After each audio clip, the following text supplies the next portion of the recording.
Namaskar. Allow me to tell you a story today. It's about somebody, let's call him Mr. A. So, Mr. A is a happy go lucky man and he lives a good life. All his children are settled. One of his daughters is abroad, and last time when she was visiting, actually, some time back, when she was visiting India, she got her father an automatic blood pressure monitor and a glucometer as gifts. And she told her father, told her dad, and let me give you a demonstration. She gave a demonstration, took a blood sample from her dad's finger, and when they checked it on glucometer, the reading was pretty high. So now Mr. A was a little worried, and he decided to go to a pathological lab for his blood test. And sure enough, the blood sugar was a little high. Actually, it was quite high, 229 to 230, 235. This is what his fasting blood glucose came out to be every time. Mr. A was disillusioned, disappointed in himself and in the way he was living. And he went through his usual stages of denial. No, this cannot happen to me. These readings are false. Then the realization, no, I'm getting it checked from all the corners, and it is almost similar reading. So perhaps I'm a diabetic.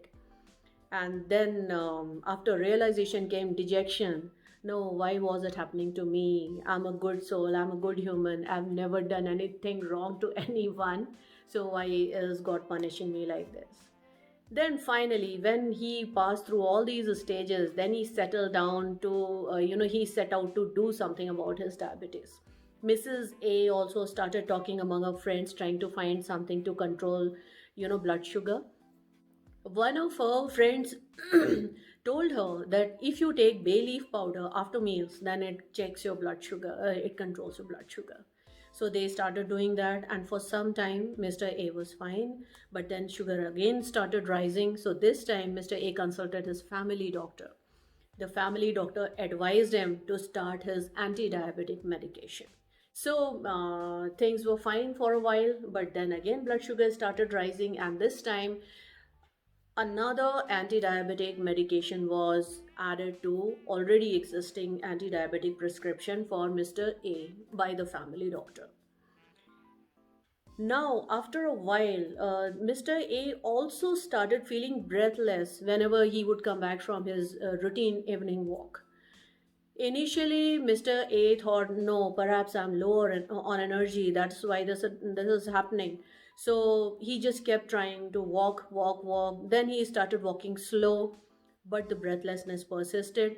Then he told himself, and he told his wife also, look, I'm growing old now. I'm already in my 70s, and this is bound to happen because since I'm growing old, so I will feel tired, I will feel breathless. So he stopped going for evening walks.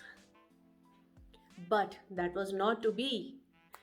Now, even after walking 10 steps, Mr. A started feeling breathless and his blood pressure was also rising. The doctor said, the family doctor said, that it's okay, it's fine, Mr. A, nothing to worry. I'm also going to give you anti-hypertensive medicines and you will be fine. You can live your life the way you live. This got Mr. A thinking a bit. When he spoke to me about his condition, when he consulted me, his blood pressure was 169 by 95. His blood sugar was all over the place, anywhere. It never used to be less than 200. It would always be 200, 250, and sometimes even higher than that. I put him on, what I keep talking about all the time. I put him on lifestyle changes, and I also put him on dietary modifications. I advised him to change his food choices. Today, Mr. A is 82 years old and free from his anti diabetic medications, and he never got to start antihypertensive drugs because his blood pressure was controlled in any way. He brought all these healthy changes. He got back his health by changing his lifestyle and his food. I told him to continue with anti-diabetic medications And as he starts improving, slowly reduce the medicine dosage in consultation with the family doctor, and this is exactly what he did. And now he's free from all the medicines, he's living a happy healthy life. And at an age of 82, he goes for walk, he remains active, he talks well, and he's a very popular old man in his neighborhood. What do we learn from this story? We learn that one, lifestyle and dietary changes are a must if you want to reverse your diabetes. Another lesson is that don't blame your old age for all your miseries, all your diseases, all your disease process that is happening in your body. You cannot get away by saying that you are old, you're growing old, so you're bound to have, diabetes, you're bound to have heart disease, you're bound to have hypercholesterolemia, you are bound to have, other things. It doesn't work that way. Your body has amazing healing capacity. Give it a chance to bounce back to health by giving it conducive conditions. And what are those conducive conditions that your body is craving? It is craving a good healthy lifestyle, and it is craving good food choices. So give it that. Keep your body stress free. Do enough activity and you will bounce back to health. Your diabetes will reverse for sure. You play the key role. The patient is the one who will bring about the change. As your advisor, as your lifestyle medicine professional, I can advise you the changes, that road back to health you have to tread. So your role becomes very important, and these changes must be sustainable. You change for your life, and actually, this happens when you are changing your lifestyle.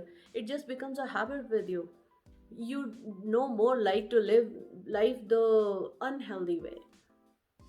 So, with this, let's just finish this video here. And as I keep saying all the time, take charge of your health, take charge of your life, get back to health, bounce back to health, and you've got to start right now.